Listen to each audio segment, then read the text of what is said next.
Assalamualaikum warahmatullahi wabarakatuh. Perkenalkan, nama saya M. Febrian Asti. Saya berasal kelas 2B Agroteknologi. Di sini saya akan menjelaskan materi tentang pembelahan mitosis. Baiklah, saya akan menjelaskan dulu pengertian pembelahan sel. Sel adalah unit atau satuan struktural dan fungsional terkecil makhluk hidup. Sel dikatakan sebagai unit struktural, maksudnya adalah setiap makhluk hidup tersusun dari sel. Sedangkan fungsional berarti semua fungsi kehidupan berlangsung di dalam sel. Jadi, sel itu walaupun ukurannya sangat kecil, tetapi sangat penting untuk kehidupan makhluk hidup.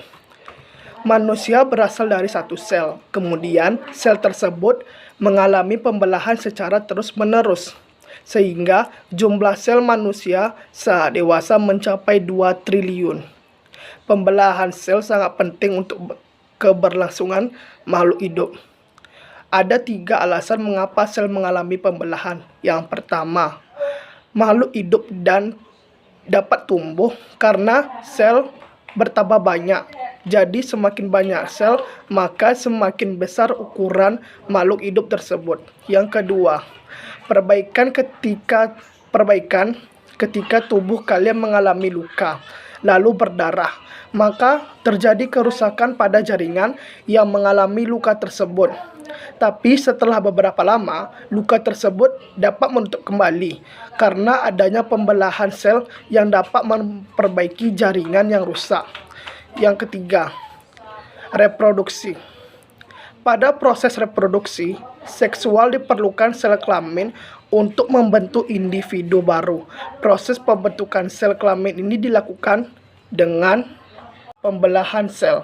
Selanjutnya ada teori Rudolf Virchow pada tahun 1855 yang mengatakan bahwa semua sel hidup berasal dari sel yang sudah ada sebelumnya atau omnis cellula.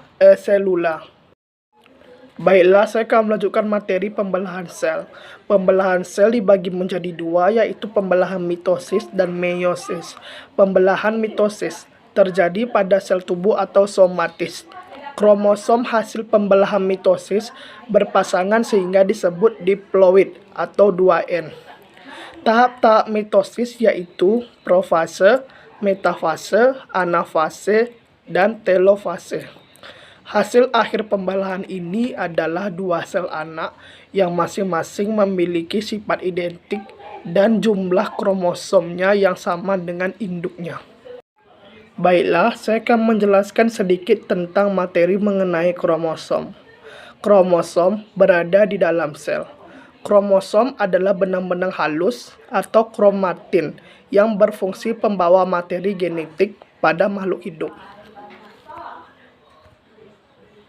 Di dalam kromosom ini terdapat DNA yang berfungsi membawa sifat dari orang tua kepada keturunannya.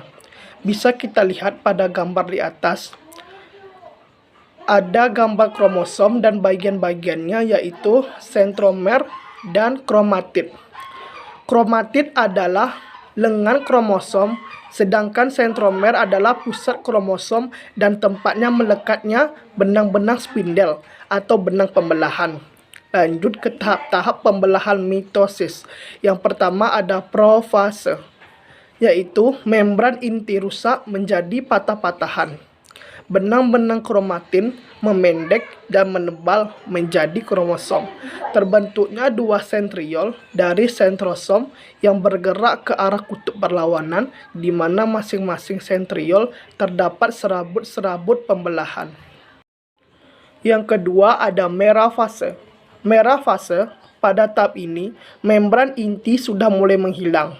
Kromosom-kromosom menempatkan diri pada bidang-bidang ekuator atau bidang pembelahan, di mana kromosom ini akan berjejer di tengah-tengah di bidang pembelahan. Pada tahap ini kromosom akan tampak paling jelas.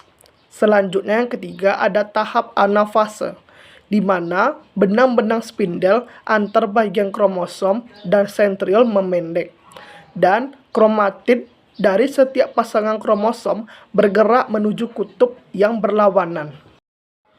Yang keempat ada tahapan telofase, Yang pertama, membran inti mulai terbentuk kembali, diikuti dengan pembelahan sitoplasma yang disebut sitokinesis, di mana terbentuk cincin pembelahan yang membagi sitoplasma sehingga terbentuk dua sel anakan yang bersifat diploid.